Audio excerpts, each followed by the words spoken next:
Pueden tomar asiento, hermanos.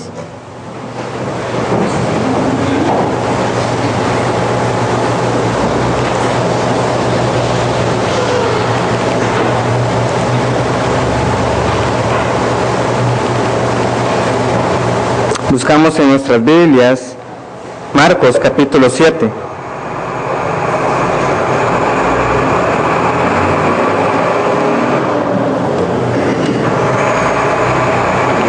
Marcos capítulo 7, versículo 24, dice así: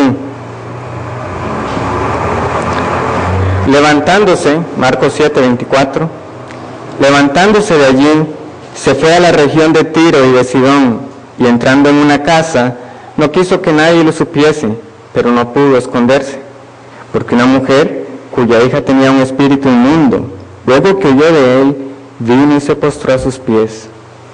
La mujer era griega y sirofenicia de nación, y le rogaba que echase fuera de su hija al demonio. Pero Jesús le dijo: deja primero que se sacien los hijos, porque no está bien tomar el pan de los hijos y echarlo a los perrillos.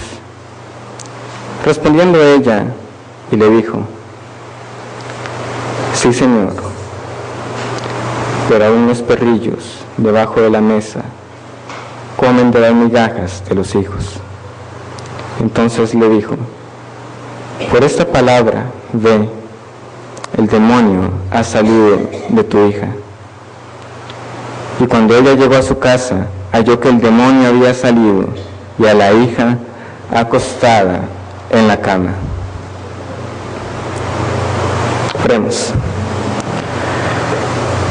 Señor, te ruego que esta noche nos guardes del error, que podamos apreciar más a tu Hijo Jesucristo, exaltado, Señor de señores.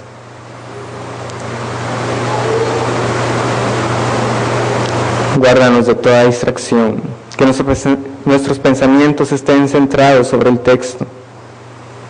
Y así, Padre, por tu misericordia te rogamos que esta noche salgamos bendecidos y alimentados por tu palabra, sabiendo que esta no volverá vacía, sino que hará y cumplirá el propósito para el cual tú la envías.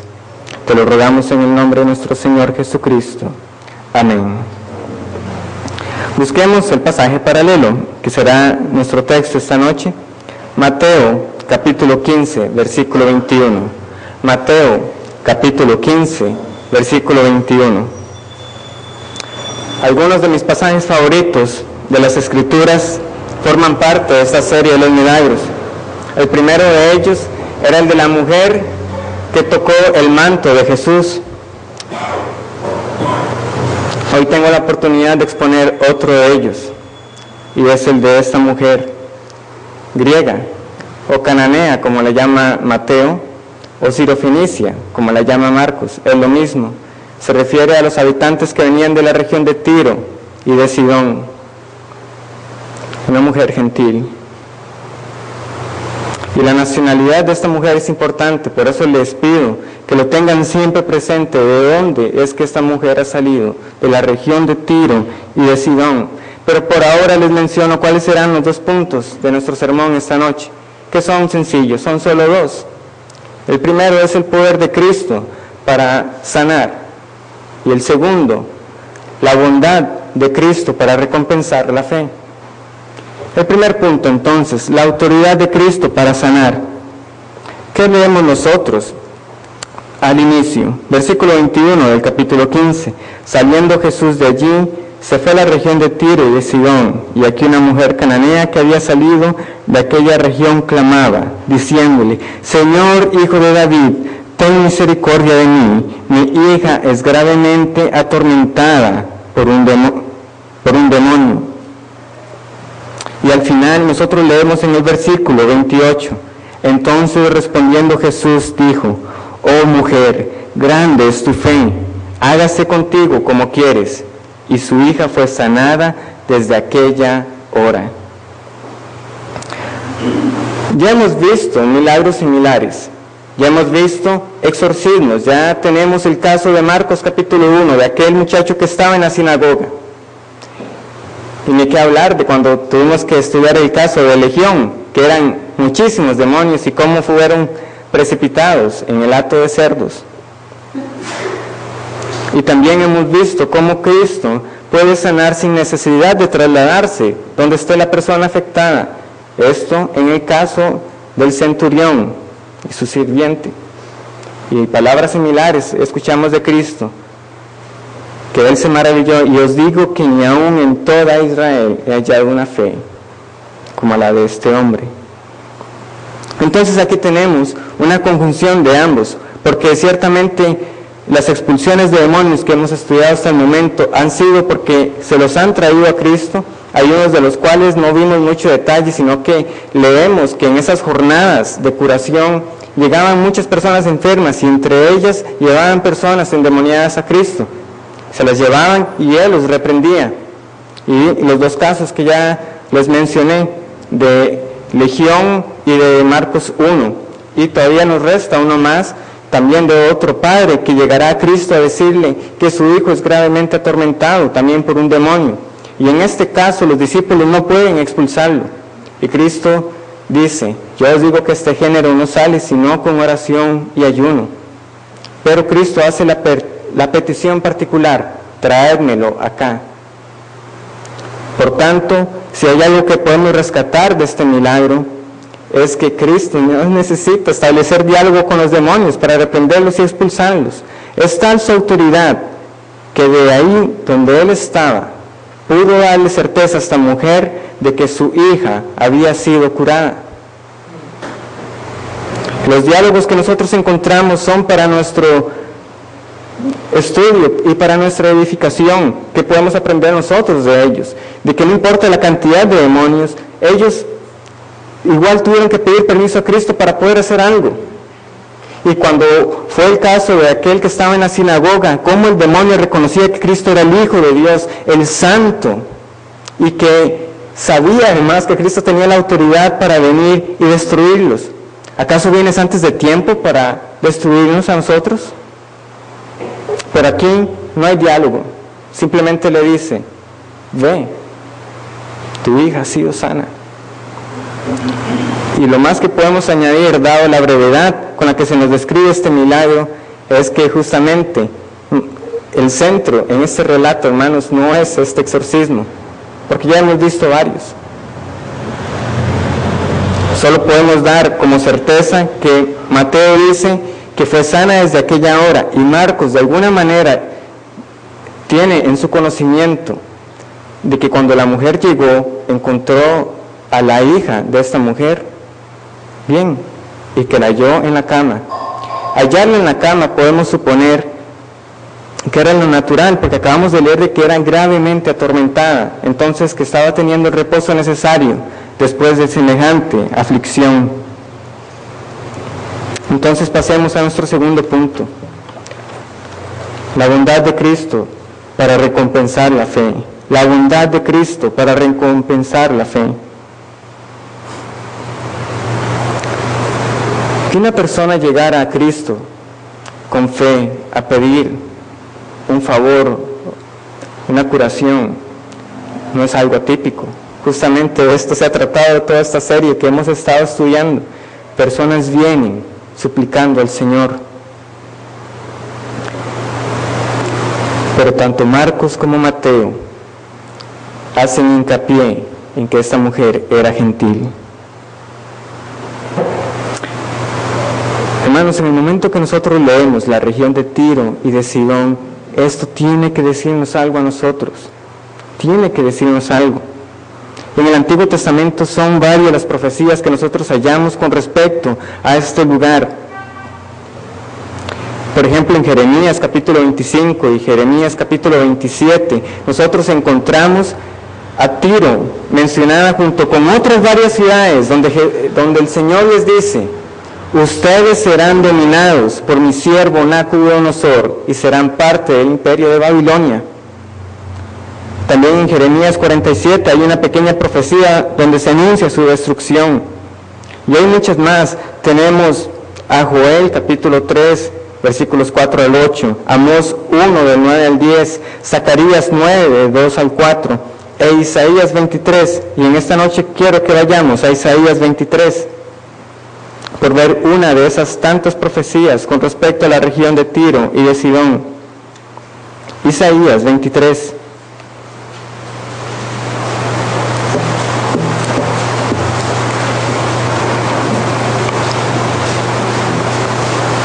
Dice así, profecía sobre Tiro. Aullad, naves de Tarsis, porque destruida es Tiro hasta no quedar casa, ni a dónde entrar. Desde la tierra de Quitim les es revelado. Callad, moradores de la costa, mercaderes de Sidón, que pasando el mar te abastecían. Su provisión procedía de las sementeras que crecen con las muchas aguas del Nilo, de la mies del río. Fue también emporio de las naciones. Avergüénzate, Sidón, porque el mar, la fortaleza del mar habló, diciendo, nunca estuve de parto, ni di a luz, ni crié jóvenes, ni levanté vírgenes. Cuando llegue la noticia a Egipto, tendrán dolor de las nuevas de Tiro. Pasaos a Tarsis, aullad, moradores de la costa. ¿No era esta vuestra ciudad alegre, con muchos días de antigüedad? Sus pies la llevarán a morar lejos. ¿Quién decretó esto sobre Tiro? La que repartía coronas, cuyos negociantes eran príncipes, cuyos mercaderes eran los nobles de la tierra. Jehová de los ejércitos lo decretó, para envilecer la soberbia de toda gloria, y para abatir a todos los ilustres de la tierra. Pasa cual río de tu tierra, oh hija de Tarsis, porque no tendrás ya más poder. Extendió su mano sobre el mar, hizo temblar los reinos. Jehová mandó respecto a Canaán que sus fortalezas sean destruidas, y dijo, no te alegres más, oh oprimida virgen, hija de Sidón. Levántate para pasar a Quitim, y aún allí no tendrás reposo. Mira la tierra de los caldeos, este pueblo no existía. Asiria la fundó para los moradores del desierto. Levantaron sus fortalezas, edificaron sus palacios, él la convirtió en ruinas. Aullad, naves de Tarsis, porque destruida es vuestra fortaleza. Acontecerá en aquel día que Tiro será puesta en olvido por 70 años. Como días de un rey. Después de los 70 años, cantará Tiro canción como de ramera. Toma arpa y rodea la ciudad, oh ramera olvidada. Haz buena melodía, reitera la canción para que sea recordada.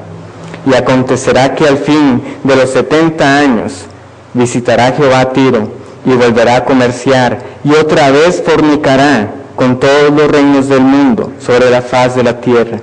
Pero sus negocios y ganancias serán consagrados a Jehová. No se guardarán ni se atesorarán, porque sus ganancias serán para los que estuviesen delante de Jehová, para que coman hasta saciarse y vistan espléndidamente. Toda esta profecía requiere claramente un estudio aparte y otro sermón. Pero quería hacer especial atención en los versículos 8 y 9. Él pregunta, ¿quién decretó todo esto? Y la respuesta es, Jehová lo decretó. Oh, hermanos, y al final es impresionante lo que uno lee. Uno lee que se les dice, es más, y después de los 70 años ustedes serán restablecidos. ¿Y saben qué? Volverán a fornicar. Volverán a comerciar y se olvidarán de todo por lo que han pasado. Pero aún así, ese mal que ustedes harán en ese tiempo, el Señor dice, será para mí las ganancias, serán para mí vuestros tesoros. ¿Quién decretó todo esto? Jehová. Más adelante en Isaías él mismo dirá, yo que creo la paz y hago la adversidad, que creo la luz y hago las tinieblas. Yo, Jehová, soy el que hago todo esto. Hermanos, nada de la maldad que esta región de Tiro y Sidón hizo estuvo fuera del control de Dios. Es más, estuvo así profetizada. Este es el Dios soberano. Y ciertamente, esto es dicho de una nación, de Tiro, pero podemos aplicarlo también a las personas, siguiendo un razonamiento como el de Pablo en Romanos 9. Porque ¿cuántas personas podemos nosotros conocer que han pasado por tiempos difíciles y una vez que estos tiempos han sido superados, siguen en su maldad y no reconocen la mano de Dios en todo lo que les sucede a ellos? Faraón, que ahora el hermano leía en Éxodo 7, es un ejemplo de ello. Cuánto mal no le aconteció, y mal tras mal lo que Faraón hacía en vez de ver la mano de Dios era endurecer su corazón. Simei, que insultó a David, le fue dado una oportunidad por medio de Salomón diciéndole: quédese en esa casa y no salga de ahí, y no la aprovechó. Salió y recibió el merecido castigo por su pecado. ¿O qué podemos decir del rey Acab? Elías le dijo: vendrán años de sequía, y así fue. Volverá a llover, y así fue. Luego un profeta del que no sabemos su nombre le dice: Acab, usted vencerá a quienes vienen en contra suya, y así fue. Pero Acab no reconocía la mano del Señor en todo esto. Y así como le fue profetizado las victorias sobre esas batallas, también le fue profetizado que en batalla moriría. Y recibió el justo pago de su maldad. Pero volvamos al punto, que la mujer era gentil. Esto no es solamente señalado por los escritores. Volvamos a Mateo capítulo 15. Mateo capítulo 15, versículo 23. La mujer le ha dicho al Señor y ha hablado con respecto a Él correctamente. Ella le ha dicho: Señor, hijo de David. Pero ¿qué pasa en el versículo 23? Jesús no le respondió palabra. Y ella continúa. Y Él dice en el versículo 24: no soy enviado sino a las ovejas perdidas de la casa de Israel. La mujer sabía que era gentil. Los autores nos lo hacen saber. Y Jesús se lo echa en cara. Yo no soy enviado a ustedes, sino a la casa de Israel.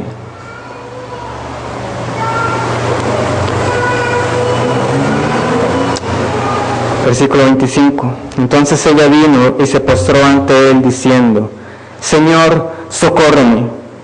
Respondiendo él dijo: no está bien tomar el pan de los hijos y echarlo a los perrillos. Estos perrillos que nosotros leemos aquí, el término griego, como está también dicho por el contexto, se refiere a los perros que son criados en casa, ¿verdad? A los domesticados. No era un perro cualquiera, de los que uno ve en la calle. Sin embargo, eso igual no cambia mucho, que el dicho nos parece a nosotros como gravoso, ¿verdad? Como que son estas palabras de Cristo para esta mujer. Decirle que no está bien tirar la comida a los perros. En casa nosotros nunca hemos tenido un perro, por varias razones. Donde siempre hemos vivido tampoco hemos tenido espacio para que un perro esté como debiera estar, ¿verdad? Para que pueda correr y todo lo demás. Tampoco han sido del agrado de mi papá, sobre todo. Y cuando era niño, cuando vivía en Tibás, tampoco los perros que tuvieron algunos de mis tíos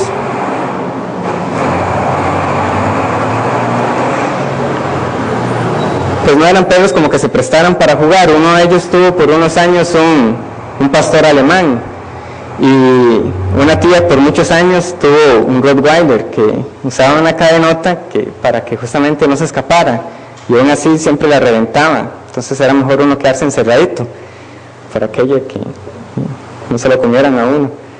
Y yo estoy seguro que a la fecha ese perro es responsable de una de las peores pesadillas que yo pueda recordar en mi vida. Entonces digamos que lo más cercano a saber qué es tener un perro como mascota es cuando he viajado a Guanacaste. Pero claro, eso tampoco se acerca mucho a lo que uno llamaría tener un perro como mascota. Bueno, mis hermanos que están aquí, mi mamá y la gente que ha podido viajar a Guanacaste, en ciertas regiones, hermanos, tener un perro no es tanto como una mascota para ser mimada y mantenida y vamos a descuidarla y vamos a bañarla y todas esas cosas.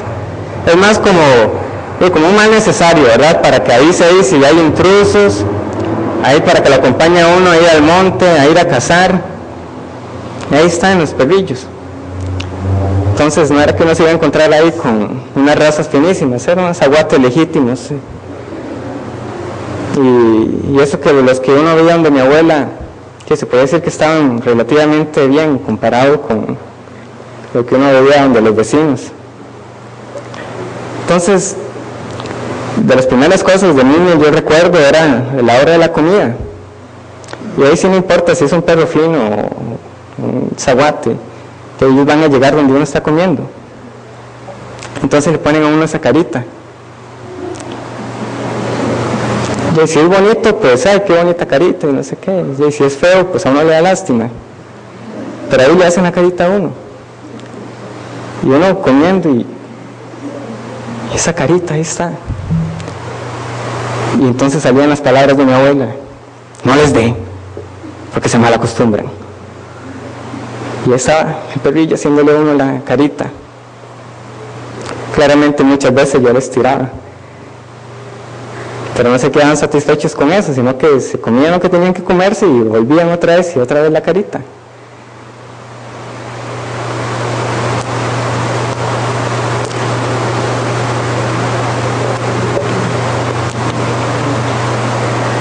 Sí, pero aún los perrillos comen de las migajas que caen de la mesa. Este pasaje a mí me conmueve por esa escena de una manera que no sé cómo transmitírsela a ustedes.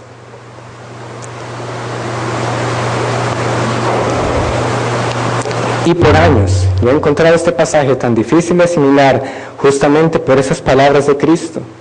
Y no fue así hace unos meses, justamente porque yo tenía que prepararme para este sermón, que no tuve que dar más largas, porque siempre yo lo leía, me conmovía, pero me quedaba con esa espina: ¿por qué Cristo está hablándole así?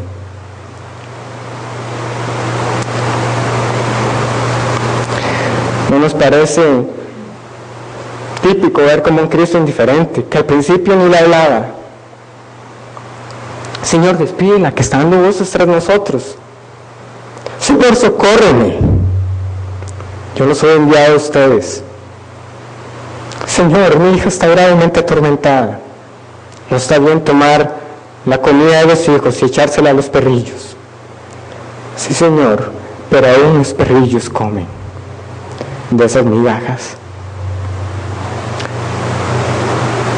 Y el contraste de la respuesta de la mujer con los problemas que yo tenía nos enseñan dos cosas.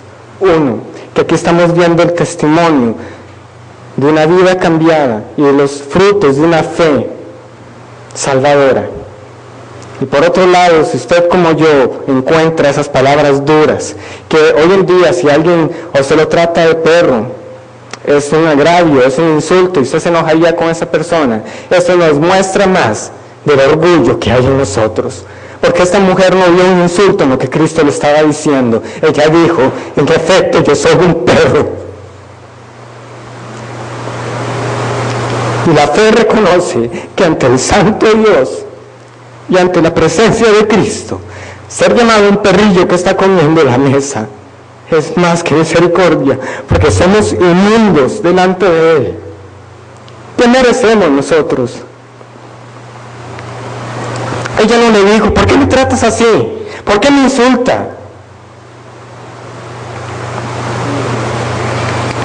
Es el orgullo que nos hace creer que nosotros merecemos una posición superior. Es el centro del pecado, del engaño que nosotros hallamos en Génesis 3.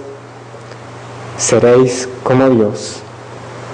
Ese ha sido siempre la raíz del pecado. Tener una posición que no nos corresponde, robar la gloria que solo pertenece a Dios. y hemos llamado a este punto la bondad de Cristo que recompensa la fe.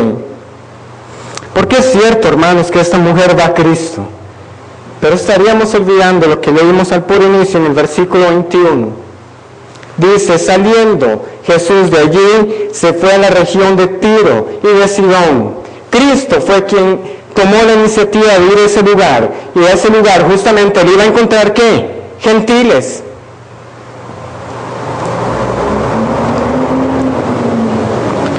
Los discípulos le dicen, Señor, despídela, y él no les hace caso.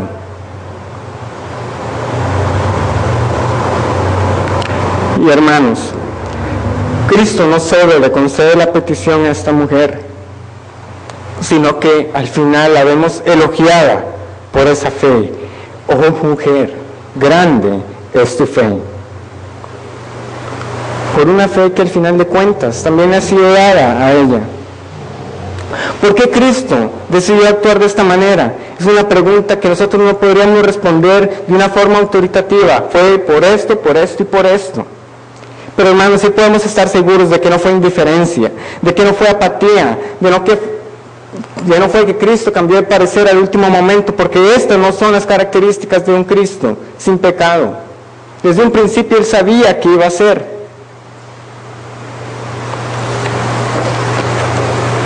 Pero las circunstancias nos indican que la fe de esta mujer debía ser probada y que tenía que dar testimonio de la firmeza, de la perseverancia y de su humildad.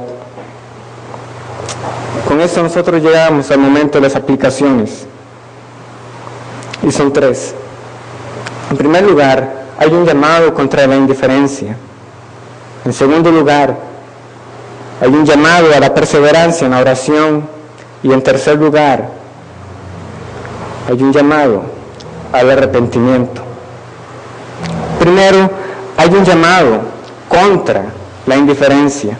Leamos el versículo 23. Pero Jesús no le respondió palabra. Entonces, acercándose sus discípulos, le rogaron, diciendo, despídela, pues da voces tras nosotros. ¿Cuántas veces nosotros hemos dado una limosna, un vaso de agua, un plato de comida a algún indigente que pasa por nuestras casas? O le hacemos un favor a alguien solo por salir del paso, porque nos importuna, porque nos molesta.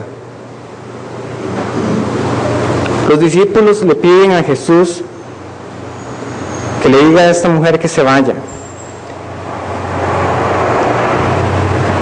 Y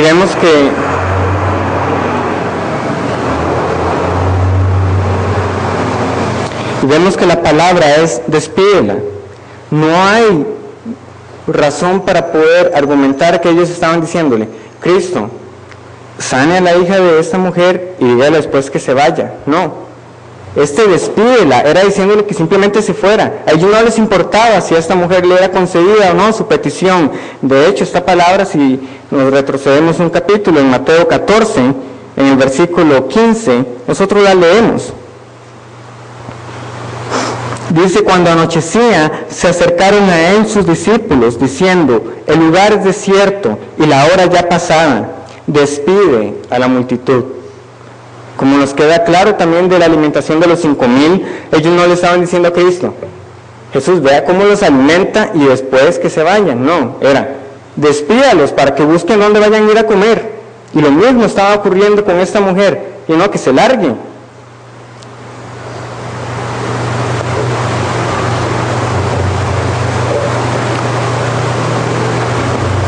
Por eso Cristo ignora la petición de estos discípulos, porque Él sabía lo que iba a hacer. Él sabía que en efecto le iba a conceder la petición a esa mujer, y ni se digna contestarle a los discípulos. ¿Pero qué estamos haciendo nosotros? ¿Estamos ignorando a las personas que dan voces tras nosotros? ¿Por solamente ignorarlos? ¿O los estamos ignorando con un propósito? Porque Cristo al principio tampoco le respondía a la mujer, pero tenía un propósito en lo que hacía.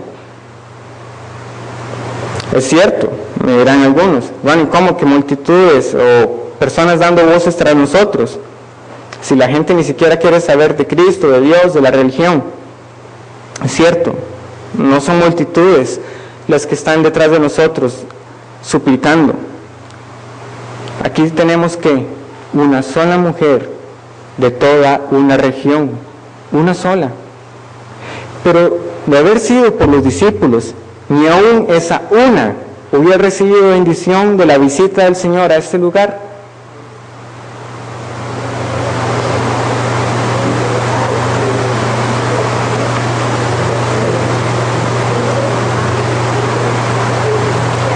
Sí, si por ellos hubiera sido nadie. Que el Señor nos ayude para que las motivaciones que nos mueven a actuar a nosotros sean aquellas para la gloria de Dios y no simplemente por evitar incomodidades o molestias. En segundo lugar, hay un llamado claro a la perseverancia en la oración. Podemos aprender mucho en cuanto a la oración de este relato. ¿Cuántas de las peticiones que aquí se oran los miércoles se quedan solamente en el miércoles? Las estamos repitiendo, las estamos orando durante la semana. Hermanas, ¿cuántas veces suplicó esta mujer antes de recibir respuesta? El panorama no era nada alentador. Hijo de David, mi hija está gravemente atormentada, y al inicio ni siquiera palabra. Y cuando Jesús le habla, está lejos de lo que uno hubiera podido esperar como una respuesta.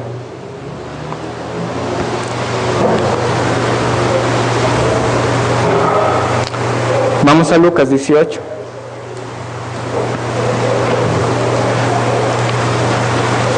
Es inevitable ver una cierta semejanza en esto que sucede en la misma parábola que Cristo compartió de la viuda y el juez injusto. Claro, no estamos afirmando que Cristo sea una persona injusta. Él mismo es quien está compartiendo la parábola, pero hubo algo que llamó mi atención. Versículo 1. También le refirió Jesús una parábola sobre la necesidad de orar siempre y no desmayar. De antemano, como vimos en la mañana que el hermano Eduardo exponía acerca del estudio de parábolas, en esta parábola en particular, hermanos, se nos está dando el propósito y la enseñanza que tiene en el versículo 1 sobre la importancia de orar siempre y no desmayar. Entonces, la parábola que vamos a encontrar va a tener como centro de enseñanza ese punto que se nos menciona en el versículo 1. Y dice: había en una ciudad un juez que ni temía a Dios ni respetaba a hombre. Había también en aquella ciudad una viuda, la cual venía a él diciendo: hazme justicia de mí, haz justicia de mi adversario.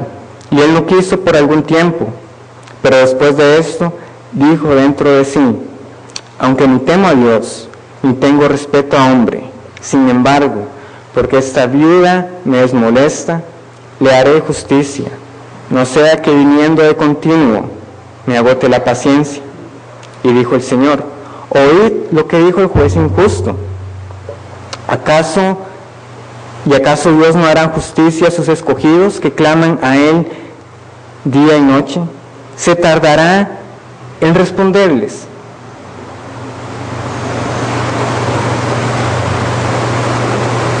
¿Por qué tenemos la idea de que simplemente se trata de orar una vez? El Señor está diciendo: no hará justicia a sus hijos que claman de día y de noche. La mujer continuó pidiendo al Señor, a pesar de su silencio, a pesar de que la respuesta inicialmente no era lo que uno hubiera esperado, y tornó esa respuesta al Señor en su propia bendición. Él dijo: cierto, Señor, pero aún los perrillos comen de las migajas. Y a menos que nosotros estemos pidiendo por cosas que ya no tienen sentido, y voy a poner un ejemplo absurdo, qué sé yo, de que la Celia vaya al mundial, ¿cuánto anhela usted realmente por lo que está pidiendo?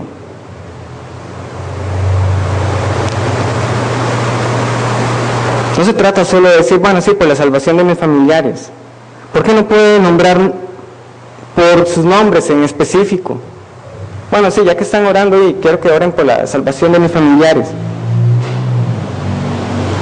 ¿Está clamando usted de día y de noche por esa petición? Hermanos,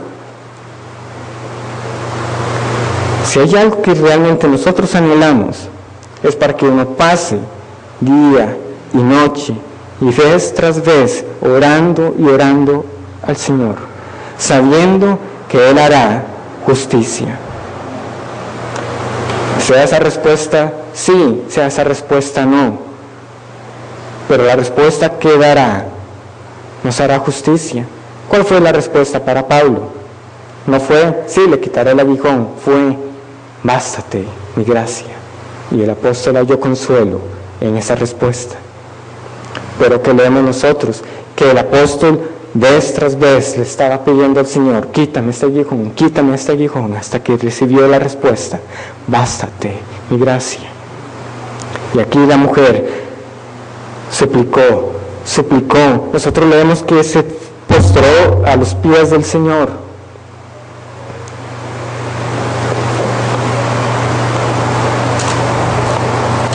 Y el Señor le dijo, ve, tu hija ha sido sana.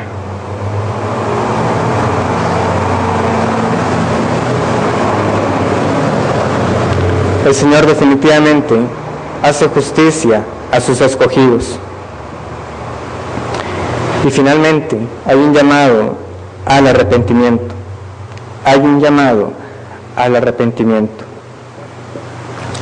Hermanos, esta profecía y las muchas más que hay en el Antiguo Testamento de Tiro y Sidón no se quedan simplemente como eventos históricos que en efecto sucedieron, pero que no tienen aplicación para nosotros. Sí las hay. Y vayamos a Mateo capítulo 11, porque Cristo mismo dará la aplicación de lo que le ocurrió a Tiro y a Sidón, en un pasaje que también debería estremecernos a nosotros cada vez que lo leemos. Mateo 11, versículo 20. Mateo 11, versículo 20. Entonces comenzó a reconvenir a las ciudades en las cuales había hecho muchos de sus milagros, porque no se habían arrepentido, diciendo, ay de ti, Corazín, ay de ti, Betsaida, porque si en Tiro y en Sidón se hubieran hecho los milagros que han sido hechos en vosotras, tiempo ha que se hubieran arrepentido en silicio y en ceniza. Por tanto os digo que en el día del juicio será más tolerable el castigo para Tiro y para Sidón que para vosotras. Y tú, Capernaum, que eres levantada hasta el cielo, hasta el Hades serás abatida. Porque si en Sodoma se hubieran hecho los milagros que han sido hechos en ti, habría permanecido hasta el día de hoy. Por tanto os digo que en el día del juicio será más tolerable el castigo para la tierra de Sodoma que para ti.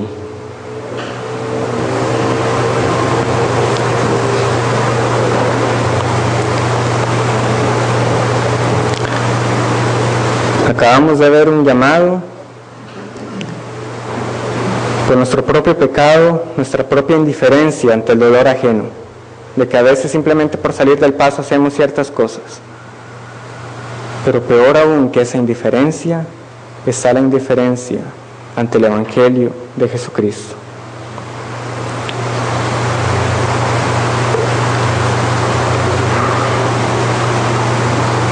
¿Cómo fue Sodoma?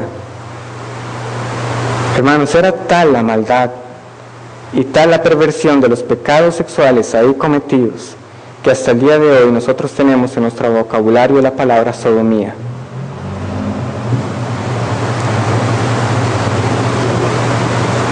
¿Qué tuvo que hacer Abraham cuando intercedió por Sodoma? Señor, tal vez habrá 50 justos. No, tal vez 45, 40, 30, 20.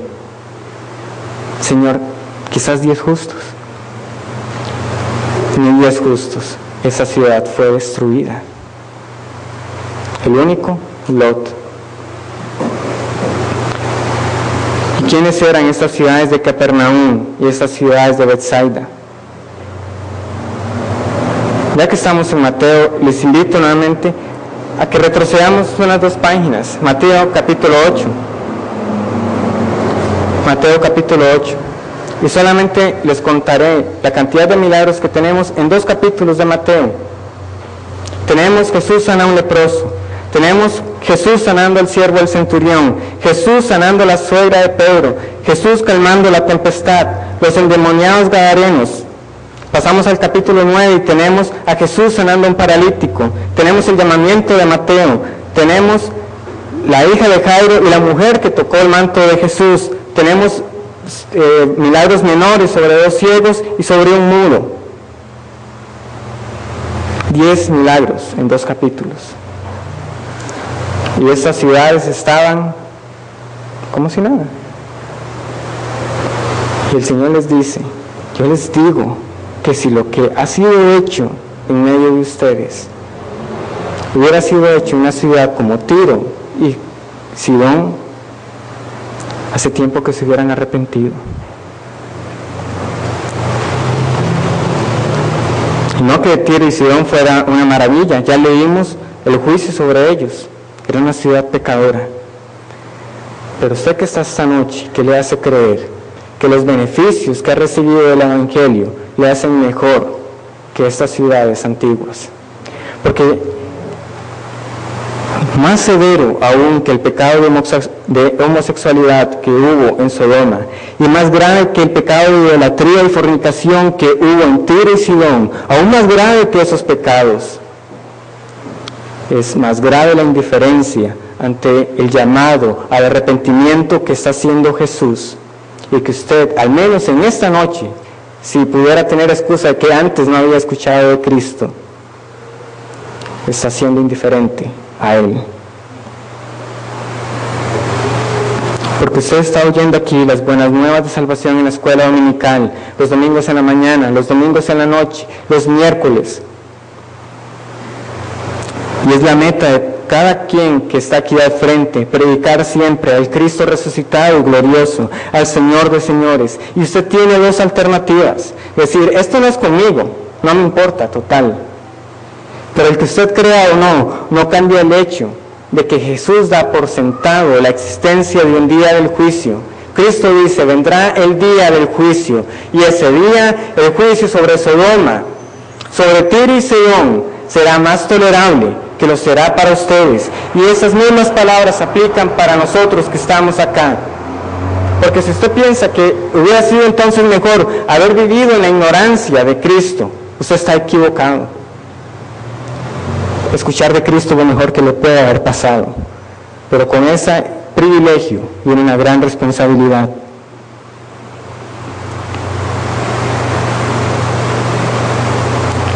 Ser indiferente y tener entonces esa horrible expectación de un juicio eterno.